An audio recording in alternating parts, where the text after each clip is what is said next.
أعوذ بالله من الشيطان الرجيم. بسم الله الرحمن الرحيم.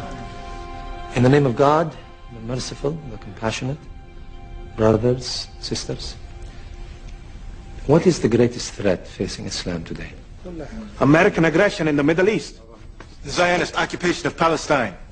These are merely symptoms of a greater disease.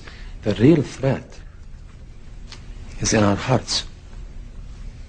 Instead of allowing Islam to transform us, some Muslims are trying to transform Islam to serve their political agenda. They are using the label Islam to kill, murder innocent people. Something that the Prophet would never have condoned, sallallahu alayhi wasallam. Remember Surah 13, verse 11. Allahu la yughayru ma bi qawmin hatta yughayru ma bi anfusihim. God does not change the condition of a people until they change what is in themselves. How can we end the oppression of the Muslims by resorting to even worse behavior?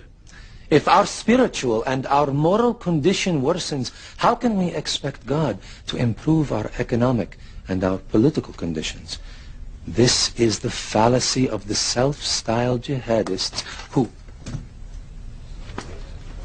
I hope I haven't angered you, brother. Assalamu alaikum. This is the fallacy of the self-styled jihadists who murder innocent civilians. How can you expect Muslims to be civilized when the Americans, the Israelis, the Russians kill thousands of Muslim civilians and dismiss it as collateral damage? The Holy Quran permits an eye for an eye. If the unbelievers kill our civilians, we have the right to do the same. Allah permits retaliation only against the guilty party, not against innocents.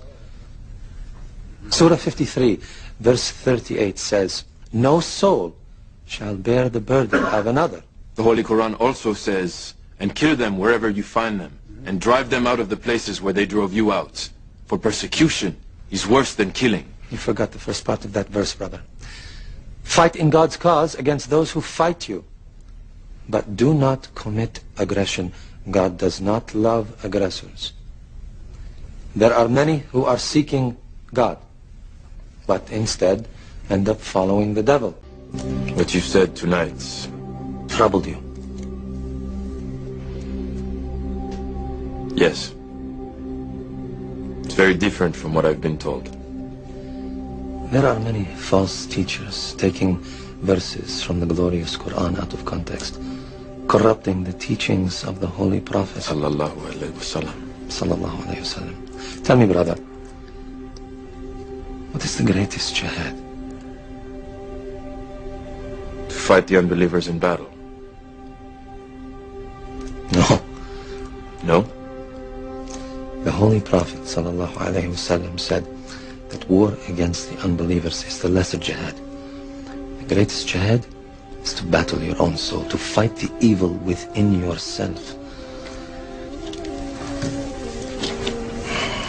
So, who is a true holy warrior then? The Prophet's cousin Ali was fighting an unbeliever in battle, and he gained the upper hand. Just as he was about to strike the death blow, the unbeliever spat at him.